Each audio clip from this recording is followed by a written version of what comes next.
The Conjuring 3, The Devil Made Me Do It, hit theaters and HBO Max on Friday, June 4th. A new Shock Docs documentary about the case that inspired the movie started streaming on Discovery Plus on June 11th. Unlike the movie, it delves into the true events that led up to Arne Cheyenne Johnson murdering Alan Bono in 1981 and the history-making court case that followed. The Shock Docs delves into the whole story, from David Glatzel's possession to the murder.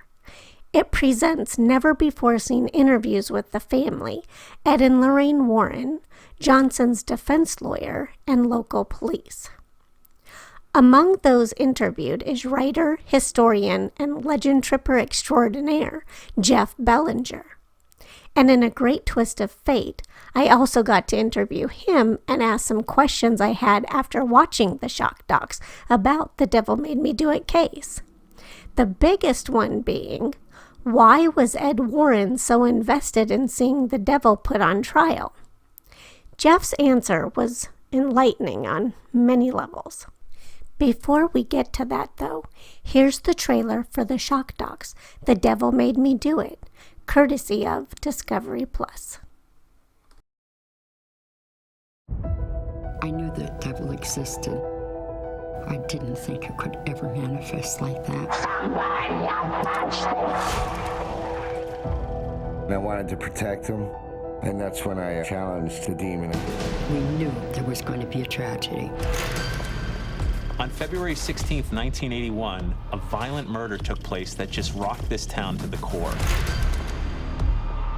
This is the first time in 40 years that I've agreed to talk about this. It wasn't Arne.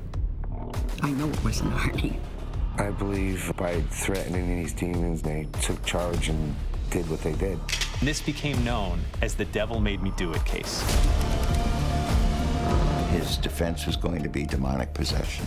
There are people that say this guy committed a crime, he needs to be punished. And there are others who say maybe he was possessed. I didn't do it, not me personally, not knowingly.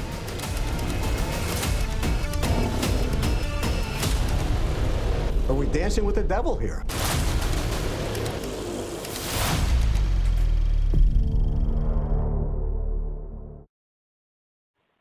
I'm here. Oh, great. Thank you so much again I'm really excited to talk to you because I've admired your work since Ghost Village, so. Oh, my goodness. That was 1999. That was a long yeah. time ago. You're like Wow. one of the modern-day pioneers of the whole paranormal movement, so I'm really excited to talk with you. Thank you. That's kind of you. Thank you. What about you? Did you grow up in New England? I did. I actually grew up in Newtown, Connecticut, which is the town next to Monroe where Ed and Lorraine Warren lived. Get out. No, I'm staying. Good, because that would be a super short interview. Yeah, that would be it, right? We just click, and that's that, right? Okay, but that'd be awful. But so is Newtown, isn't that where Arne and Yes. Debbie got the house also? That's where the whole thing started, was in Newtown. That's right. Oh, my gosh. And as a kid, do you remember the case at all? So I moved there in 1985, and so that was a few years after the whole incident, which started in July of 1980. Okay, and, yeah. But it was one of those things that we kind of, you knew about it, right? I mean, it was around town, and you knew the Warrens. We all did. Lorraine went to my church. We'd see her at church. Wow. Okay, so that is really cool. And did you know, did their reputation precede them then? The Warrens? Yes. Yeah, of course. So not only that, I had a friend who lived down the street from me, and his house was built in 1760. And we were England when the house was built, and he said his house was haunted, and it was very matter of fact. And around that area, the Warrens were very much like regional celebrities. In fact, there were houses, I remember on Main Street in Newtown, where you'd say, oh, that building's haunted. It'd say, really? And then to kind of drop the mic, it'd say, Ed and Lorraine Warren checked out. Oh, Like, that was all you had to say, right? Everyone just knew them. And I'd go see their programs in the fall around Halloween. I'd go see them give their talks and show their evidence. And when I became a newspaper reporter, that was my first Halloween feature way back in 1997, was interviewing them and going to their house and their museum and all that stuff. So, yeah, you just knew, if you were into anything haunted, you knew who the Warrens were. Oh my gosh, that's so cool. And I learned a whole bunch out of that answer. I had no idea you had ever been a reporter, but that explains a lot. Yeah, that's how I got my start, was a features writer for newspapers. And I loved the Halloween feature, and that turned into a website and turned into books and turned into everything else that I do. It wasn't a plan per se, it's just this subject just drew me in. Wow, oh my gosh. So did you ever get to speak with the Warrens about this case? Yeah, so I interviewed them in their house a few times, and I saw their programs, and I remember in their programs, especially when you're seeing them do their thing, in the Newtown area, they talked about this case because it was one of the most profound cases they'd ever worked on. This was Ed, and I remember interviewing him about this case because for Ed Warren, this was his chance. He viewed this as his big chance to put his work on trial, to prove what he does, is real in front of a court of law. He was so excited by the prospect of it. Sadly, it didn't quite work out that way because the judge wouldn't hear about this evidence, but he believed in his heart of hearts that Arne Johnson was not responsible for his actions, that he was under demonic possessions that had started at the Glassell house with the young David when David came under possession, and that not only was David one of the worst demonic cases he'd ever seen, and it had gone through the progression the fastest from just the first influence through needing an exorcism, that he believed this whole family, it just kind of spidered out from there. And so this was his chance to bring Catholic clergy on the stand and bring in bishops, you name it. He was ready to bring in all kinds of expert witnesses and say, the devil is real, it can possess you, the work that I do is real, and we have to be careful. Wow, so you answered another question that I was going to ask about that, because it really seemed in the documentary, and then I've been doing some research just looking through old articles and stuff about it, but it really seemed like he really did have a passion, but I didn't know why, and that was going to be one of my questions. Why was he so keen on putting the devil on trial? So here's the other thing. I just saw John Zaffis, their nephew, this past weekend, and we were joking. I knew John Zaffis when he had hair. I met him at Ed and Lorraine's. And we were talking about this, and we said, the only thing Ed loved as much as the paranormal was the media. And I'm not knocking him down at all. He viewed the media as another tool of his to show the work that he does and show that it's real. And so anytime from a student film to a national reporter wanted to talk to him, he made the time. And I mean, I interviewed him for a number of stories over the years, and he always made the time because he said, look, how else are we going to get this work out there? How else are we going to let people know that they're not alone unless you call in the media, unless you say, look, come with me, reporter, come to this haunted house with me, see for yourself what I'm seeing and experiencing so we can tell others, so people can know. And it worked. I mean, look at where we are today with so many paranormal television shows, so many investigative shows, and now ghosts are so out of the closet compared to the 1980s, due in great part to all the effort that Ed and Lorraine Warren made back then. Oh my gosh, you spun that in a whole new realm for me. So thank you. Sure. No, it's. I mean, really, I'm sure I owe in part my career to them. Just that inspiration when I was so young and seeing what they were doing and thinking, oh my gosh, the audio clips that they would play. They would play clips from The Exorcism, and I think after watching the documentary, they may have played those way back when. Those programs I saw, because I remember hearing that demonic voice, and it chills you when you hear that. And you're like, that came out of a kid, that came out of a little boy. Oh my gosh! What must have happened that led to that, and it was frightening. It was, and you were like segueing perfectly. Like, I don't know if your ESP is at work, but that's another question I had, because the lawyer Martin Manella had said that he heard the tapes that they presented, and he they made him believe that they were definitely dealing with something supernatural. And with all your experience over the years, besides these tapes, was there any time that you ever had that terror that you were like, okay, this is definitely, we're dealing with something here? I've also worked on Ghost Adventures since the beginning, since the first episode of that show. And we've worked on some pretty hairy cases over the years. And I'm the person that does the research on the history and things like that, talks to the witnesses before they get there. And so there's been a few of those that were definitely pretty dark and had me concerned. But like personally, I haven't really personally encountered something where I thought I was facing the devil like they did. I don't know what I would do, to be honest. Like, I mean, that's not, I haven't even been to church in years, right? I don't think I'm the guy for that. Oh, no. You're like, no, please don't.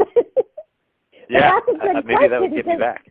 Yeah, what would you, I mean, golly, how do you, and this poor family, I mean, the Glassels just had to do whatever they could try, because like you said, it's not like now where a lot of people would be like, oh, okay, we'll try to help. It was more under even the policemen that were interviewed were kind of like, yeah, I don't know. But then they were like, but I don't know either. So Courtney, you got to put yourself into the context of where they were living in Brookfield and being Catholic. And you see this in the documentary. They reached out to their church first. And the church got involved, said a blessing. But then when it got just so much worse, even the church said, well, there's someone around here you can call. Ed and Lorraine Warren, Monroe is just 2 towns away from Brookfield. Newtown's in the middle of them. It's like Brookfield, Newtown, Monroe. And so the priest said, call Ed and Lorraine Warren, get them involved. Because the priest knew that being a demonologist, Ed Warren could do a lot of the documentation that the church would need to eventually authorize an exorcism. And so that's how, in that era, you just sort of, I mean, if you went to the grocery store and told 5 people, I think I'm dealing with a really dark haunting, someone of those 5 would have just known Ed and Lorraine Warren back in 1980. They just would. We all sort of knew they were around. And their phone number was listed, by the way. You could just call them, wow. And they took the call. Wow. It's so wild because you think back to those days and it's so different than now. Right, yeah, there was no internet, there was no nothing, but they were accessible and available, and that's what they did. I mean, that's who you called. There weren't, all these paranormal groups, there weren't all these television shows. There was just a few researchers, and growing up where I grew up, everyone knew the Warrens if you were dealing with a haunt. That's amazing. And do you know where the house is in Newtown? Has that ever been investigated? I don't. So I know it's on the Brookfield line. So I know, in the ballpark of where it would be. But I've never been told that's the actual house. And I know because I currently live not too far from the Conjuring house, from the first movie. Oh my God! And I've been to that house, and that poor house has been, since the movie came out, people have just been plaguing that house. Oh gosh. So I think in the interest of keeping some poor family safe, we should just leave anonymity. Yeah, that's what that was going to be my question. Is whoever lives there, are they just like, oh my gosh, just please leave me alone? Well, by the way, if and you see this in the documentary where, it just started at that house in Newtown. It got so much worse at the Glassels house in Brookfield, the next town over. It attached itself to this kid and followed him. So you could go there today. I don't think it's there anymore. I don't think it was there back in 1980, right? I mean, it arguably left from that house and went to the Glassels and followed the boy, and then followed Arne Johnson. So, I mean, yes, that's where it started, but, I think even back then they would have told you it's not there anymore. That's true. You bring up an excellent point. And speaking about Arne, it was kind of his infestation, I guess, or possession was a little bit different, well, a lot different than David's, because David's was more gradual and more warning, but people said, I guess in retrospect, they looked and saw some changes with Arne, but then it just culminated in the one big event of the stabbing. Well, right. So, yeah, it was definitely not typical. But as Ed Warren pointed out, there's 4 stages of possession, right? There's permission, which is the first stage. There's infestation, where it gets worse. Oppression, and then finally diabolical possession. And that boy went through those stages in the span of weeks, which he said, for most people that could take years, even decades, to get through all those stages. And he went through it in the span of just a few weeks. At one point, Arne Johnson was trying to help his girlfriend's young brother, who was having a fit. He was being attacked by something he couldn't see. And that's when he said, pick on someone your own size, pick on me. And for the Warrens, that was the moment where that first stage hit, right? Permission. He was inviting this entity into his own body.